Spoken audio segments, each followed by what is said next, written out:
고성고 칼럼. 끝내 국민이 승리할 것이다. 아까 제가 소개해드린 대로 원희룡은 헌재를 고발한다. 다 무효입니다. 헌법도망소라는 헌재 일타 강사 영상을 올렸는데 어제 기자회견을 했습니다. 공정한 헌법재판이 이루어지면 윤석열 대통령은 복귀할 것이다. 대통령을 복귀하는 것이 가장 우선이다. 원희룡은 국회 기자회견에서 헌재는 국민의 기본권을 보호하고 국가기관의 분쟁을 해결해 헌법을 수호하고 국민을 통합하는 기관이어야 한다. 그런데 지금의 헌재는 헌법으로부터 오히려 도망다니는 헌법 도망소의 모습을 보이고 있다. 헌재는 한독수 권한대행 탄핵 정족수 문제부터 해결해야 한다. 핵심적 사안에 대한 판단을 미루고 도망쳐 다녀서는 안 된다. 대통령은 진실을 밝힐 공정한 기회를 가져야 한다. 대통령 측이 동의하지 않는 검찰 질수를 증거로 활용하고 검찰 수사기록을 못 보게 한 헌재법도 정면으로 위반하면서까지 탄핵 심판의 속도를 내는 것은 국민이 납득할 수 없다. 의회 다수당의 독재, 8명 헌법재판관의 재판 독재에 대해서 주권자인 국민이 결코 용납하지 않을 것이다. 내일 헌법재판 변론기일이 끝날 수도 있는 위급한 상황이라서 급하게 기자회견을 하게 됐다. 지금은 공정한 헌법재판이 되도록 모든 힘을 기울이는 게 가장 시급하고 중요하다.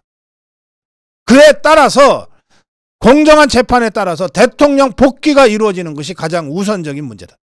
윤석열 대통령의 계엄 동기, 계엄 과정, 다수당의 의회 독재에 대한 절망적이고 절박한 위기의식 충분히 우리가 알게 됐다.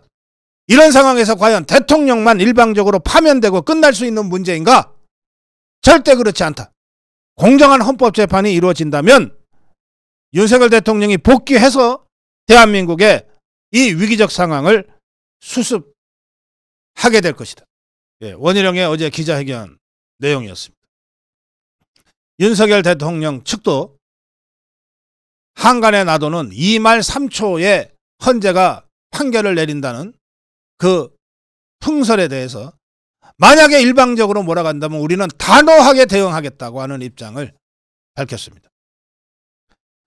충분한 심리를 통해서 결정이 된다면 그게 언제든 누가 반대하겠는가. 그러나 지금처럼 졸속한 심리로 일방적으로 시기 정해놓고 몰아간다면 우리도 단호하게 대응하지 않을 수 없다.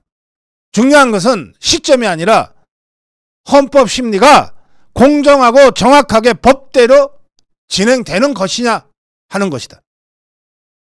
하나도 그런 것이 지켜지지 않고 시기만 일방적으로 정해서 무조건 밀어붙인다? 절대 허용할 수 없다. 어제 윤석열 대통령은 변호인단을 통해서 다음과 같은 대국민 메시지를 냈습니다.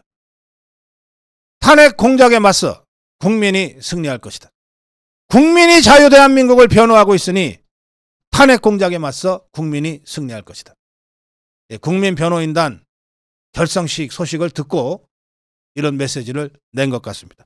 국민이 자유대한민국을 변호하고 있으니 탄핵 공작에 맞서 국민이 승리할 것이다.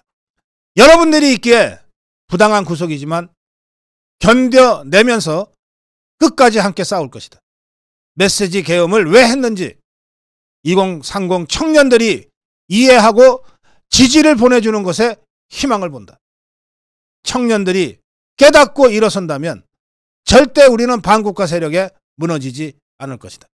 고성고 칼럼 끝내 국민이 승리할 것이다. 대통령의 메시지였습니다.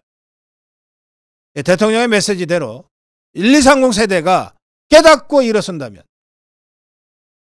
절대 저 반국가 세력의 공작과 흉계에 무너지지 않을 겁니다.